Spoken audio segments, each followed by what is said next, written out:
For the first 150 years, Election Day in Philadelphia shared some of the voting traditions we have today. There was Election Day itself, casting paper ballots, political parties, but only a fraction of Philly's population was eligible to vote.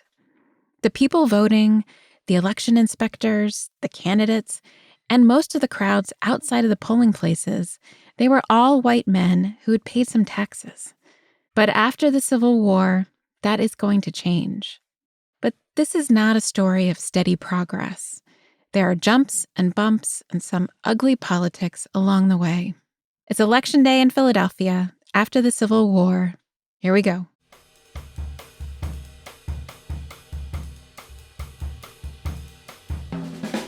This is Found in Philadelphia, a podcast dedicated to telling the stories of Philadelphia's past so that we can better understand the present, because our history matters. I'm your host, Lori Alment. With each episode, I hope that you'll learn something new, see things a little differently, and be inspired to go discover some of this history for yourself right here in the city of brotherly love. This episode is the third in a 4-part mini-series about Election Day in the streets of Philadelphia. This one looks at Election Day in Philly during the Gilded Age, from after the Civil War in the 1860s to around 1900. And I want to dedicate this episode to all of the election officials who work to make voting safe, accessible, and transparent. In the previous episodes, we met Professor Mark Bruin, Associate Professor of Media Studies at the University of Tulsa, and author of the 2008 book, Celebrating Democracy, the Mass-Mediated Ritual of Election Day. Professor Bruin will continue as our guide to Election Day in Philadelphia throughout its history. The last episode covered Election Day in Philly from the American Revolution up to the years before the Civil War. We discussed the emergence of political parties, public protest, and get-out-the-vote tactics following the American Revolution. And we saw the voter explicitly defined as a white man during the rowdy, brawling, openly partisan, and often violent election days before the Civil War. In this episode, we'll pick up the story from there.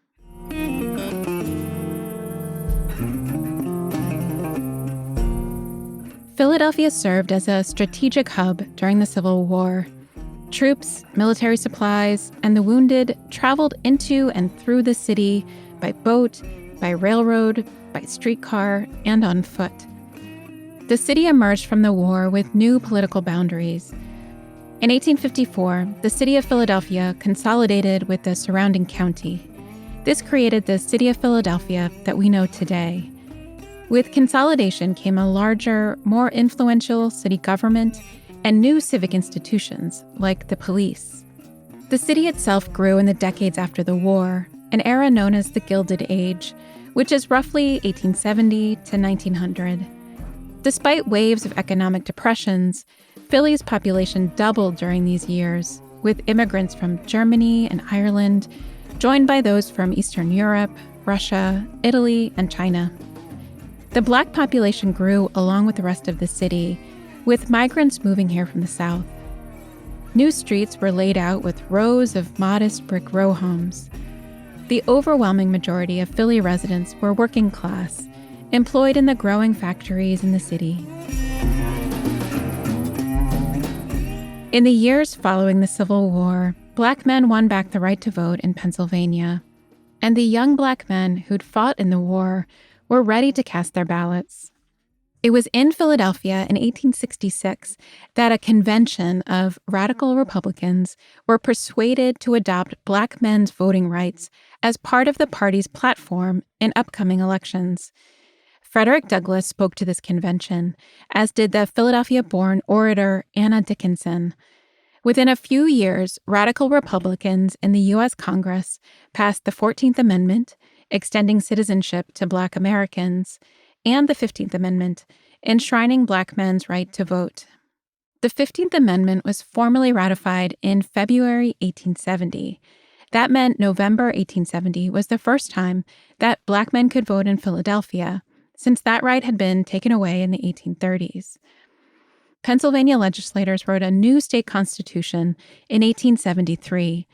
It now defined a voter as any naturalized male citizen, 21 years of age, who had resided in the state for at least 1 year and had paid a state or local tax at least 1 month before the election. This constitution also protected a voter's right to cast a ballot even if they were not officially registered to vote. There remained stiff opposition to maintaining voter registration lists throughout this period.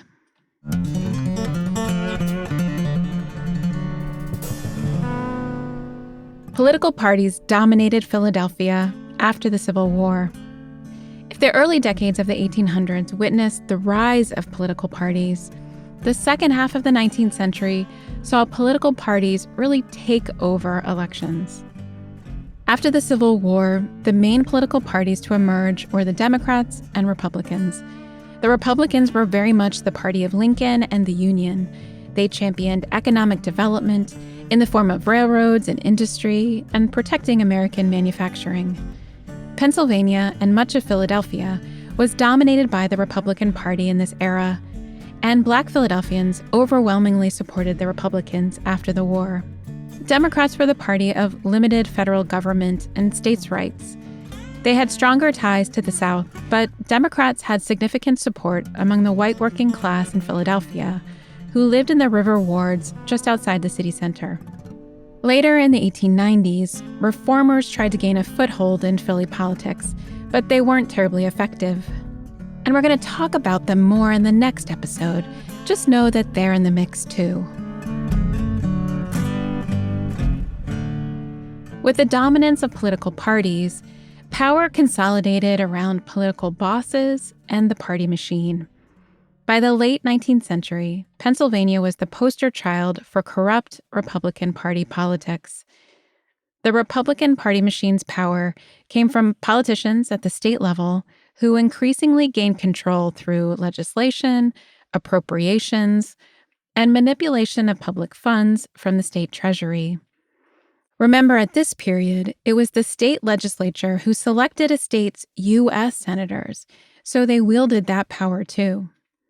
And from the state level, the party bosses were also able to handpick who would lead the Republican Party in Philadelphia, which was a reliably Republican city. And the party worked in cooperation with local business interests who received lucrative city contracts for their support. This Republican political machine was known as, quote, the organization, and it would dominate Philly politics for almost 100 years.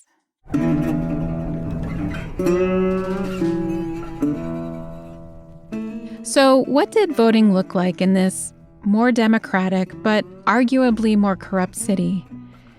On Election Day, the political parties were ready early in the morning. They were armed with their party's pre-printed ballots, which were clearly marked by colors and symbols and featured the party's slate of candidates. It was these ballots that voters would use to cast their vote that day. So it was critical to make sure these tickets got widely distributed and stuffed into ballot boxes across the city. Because now, voting on Election Day happened at different polling places in each ward throughout the city. The consolidated city was way too big to have only one centralized polling place. So now men in Philly cast their ballots in their own neighborhood on Election Day. Each neighborhood had its unique polling place. Here's Professor Bruin. So it might be like a neighborhood pub or maybe a barbershop or some spot in the neighborhood that people would know. And then you would have often members of each party sort of hanging around the polling place, and they would have pre-printed ballots at this point already printed out for you. And sometimes there might be a little makeshift stand that would just say, get your Democratic tickets here, something like that. In some districts, polling places were just set up at street corners, with the polling place noted as the northwest or southwest corner of an intersection. And sometimes voting took place from someone's house. At the polling place, voters had to wade through the crowds outside on the street near the ballot boxes. You needed to find the right ticket hawker pushing your party's ticket. Often the ticket captain stood right next to the place where you cast your ballot. And there were other party faithful keeping a watch that voters handed in a straight party ticket. It was also typical for men to come and place wagers on election results, even though it was totally illegal. Plus, plenty of people stuck around just to watch the crowds and await election results. With the crowded outdoor polling places and the clearly identifiable party tickets, your vote was very public in the Gilded Age. But that was the point. Your vote was an important signal to the political bosses. You wanted to be seen as a party loyalist. Professor Bruin explains. If the party sees that you're voting the way they want you to, then that's kind of your chip to turn in at one point. Say, look, I've been a loyal voter. I vote the straight party ticket every year. I need some help to get my brother-in-law a job or something. So that's kind of that exchange between the voter and the party operation.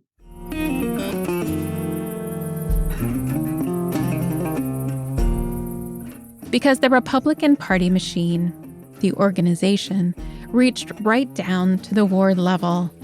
The men in positions of power at the state level funded the local political bosses in Philly. In each ward, political bosses controlled the voters and the votes cast in their ward with the money and influence provided to them. They could treat voters on election day, they could use their pool to dole out patronage jobs, and they also just handed out cold hard cash. So it was important for voters to physically show their dedication to the local party boss on election day in order to get these rewards. As an example, the infamous ward leader, William McMullen, managed to get his local polling place to be in his house, where he had complete control over who cast their vote in his ward. Voters had to enter through a narrow gate that gave access to his rear yard and then vote through a window at the rear of his house. You didn't enter that rear yard unless you were voting the way McMullen wanted you to.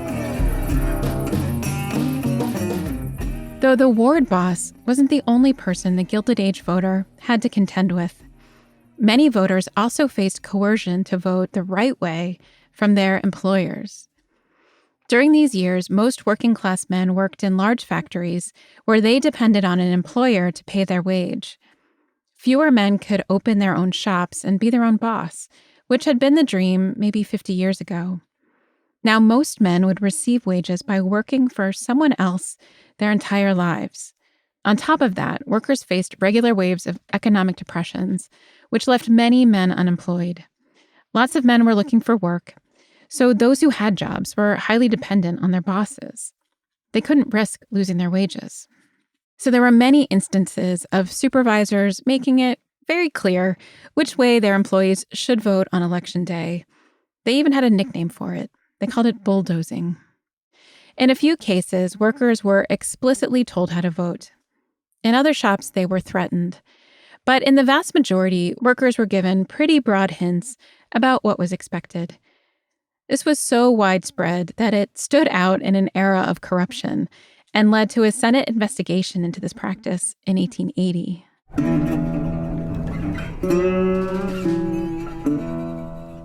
And voter fraud was rampant. Voting fraud of all types was widespread, and party leaders on both sides were heavily involved. This wasn't the kind of fraud where a voter accidentally casts a ballot in the wrong district. We know they were bribing voters with treats and patronage jobs. We know there was coercion from ward bosses and work bosses. There was physical intimidation by party toughs and corrupt policemen at the polls. But on top of that, there was really dirty voting fraud. Men from other cities were brought in by rail on election day to cast illegal ballots. Prisoners were freed from jail for the day to vote repeatedly in different districts, or even at the same ballot box. Ballots were stuffed by partisan election inspectors. The election officials, remember, were partisan actors elected by equally corrupt voting practices. They had charge of the ballots and could deal with them as they saw fit. So inspectors could add, remove, or falsify ballot counts. And the political leaders behind this voting fraud were unlikely to be convicted. An 1880 case against Republican officials in Philly involved evidence of destruction of ballots, changing ballots, and altering vote counts. But the men serving in the grand jury refused to indict the officials. At that point, Philly was a Republican Party town, and the jury didn't want to be on the wrong side of the organization. Here's Professor Bruin. And again, that becomes a kind of a scandal. Not so much that there's corruption, but that it's so obvious. And you can see how an election day might start to be kind of an embarrassment, especially to reformers.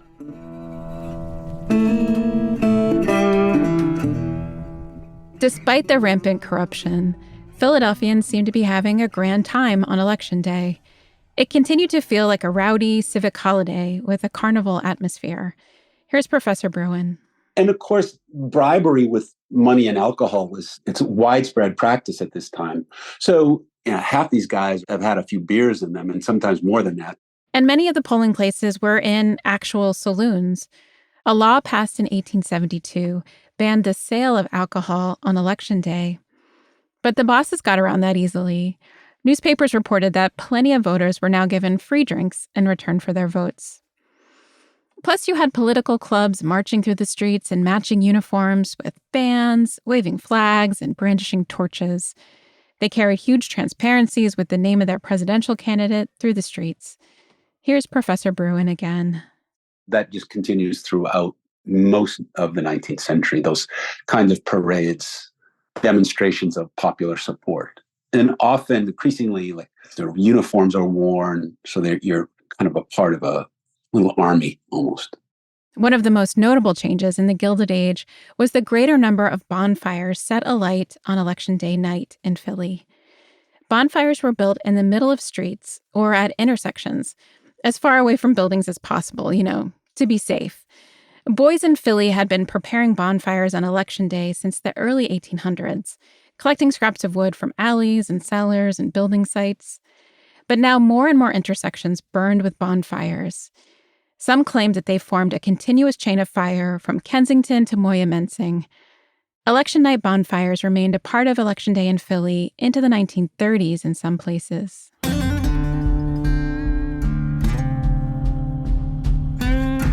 Unfortunately, the mix of crowds, heavy drinking, and voter intimidation all could fuel violence on Election Day.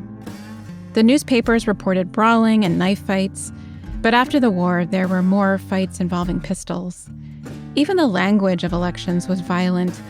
Elections were called battles. The opposition was knifed, and losing was a slaughter. Professor Bruin explains how Gilded Age voters thought of themselves. The frame for the voter in the 19th century was as a partisan warrior, right?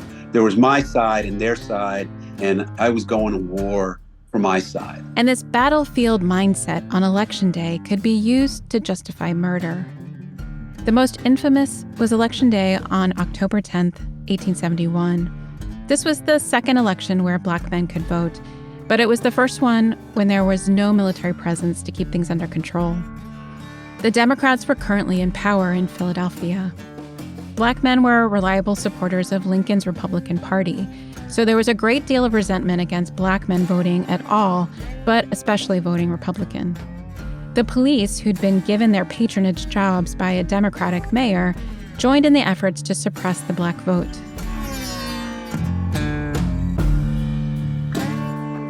So when fighting broke out at 6th and Lombard Streets between white Democrats and Black men, the police refused to intervene. The fighting spread across multiple blocks on the border between the predominantly Black 7th Ward and the 4th Ward, controlled by ward boss William McMullen. Shots were fired. 2 Black men were killed in the fighting, Isaac Chase and Levi Bolden. The National Guard was called up to deal with the fighting. Octavius Catto, a young civil rights activist and schoolteacher, was called up to join the Pennsylvania National Guard unit, which was to muster at 6 p.m. to deal with the violence. Catto purchased a revolver that afternoon, which was required as part of his National Guard equipment. On his way home from that purchase, he was accosted by some of the white rioters. The encounter ended with Catto shot dead on the sidewalk. The man who shot him escaped the city with help from the ward boss, McMullen, and he would later be acquitted by an all-white jury.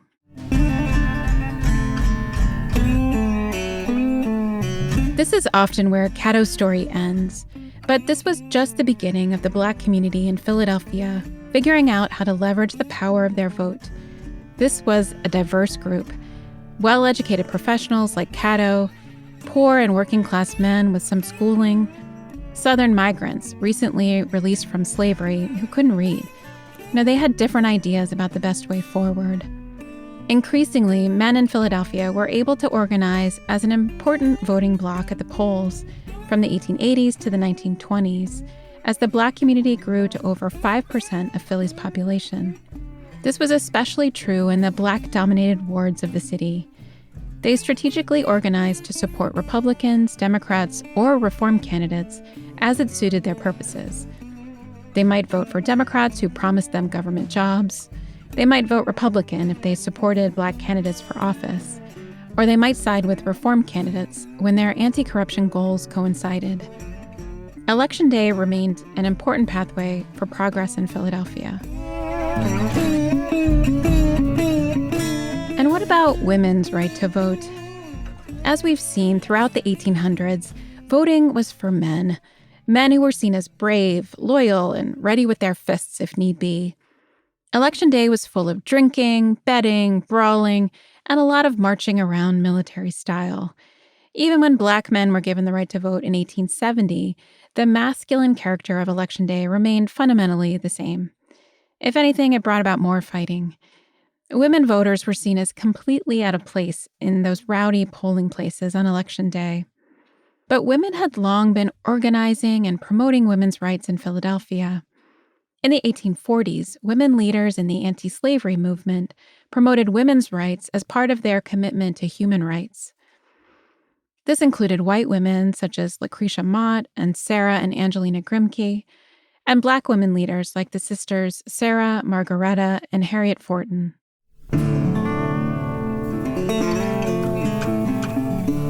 And after the Civil War, the daughters of these women, such as Charlotte Fortin Grimke and Hattie Purvis, would become leaders in various equal rights and women's suffrage organizations. But throughout the 19th century, women voting was seen as subversive. In 1871, on the same election day when Octavius Cato was murdered, a woman tried to vote in Philadelphia. Carrie S. Burnham, attended by her lawyer, stood in line at a polling booth on Broad Street. But when she tried to cast her ballot, the election judge refused, which she had expected. Next, she and her lawyer filed a complaint with the election court. Burnham pursued her right to vote all the way up to the Supreme Court of Pennsylvania. Burnham went on to become the first female lawyer in Pennsylvania, but her case was ultimately rejected. There was just no place for women in the male-dominated antics of Election Day in the 19th century. But Election Day is changing, and women in Philadelphia are about to make some space for themselves. More about that in the next episode.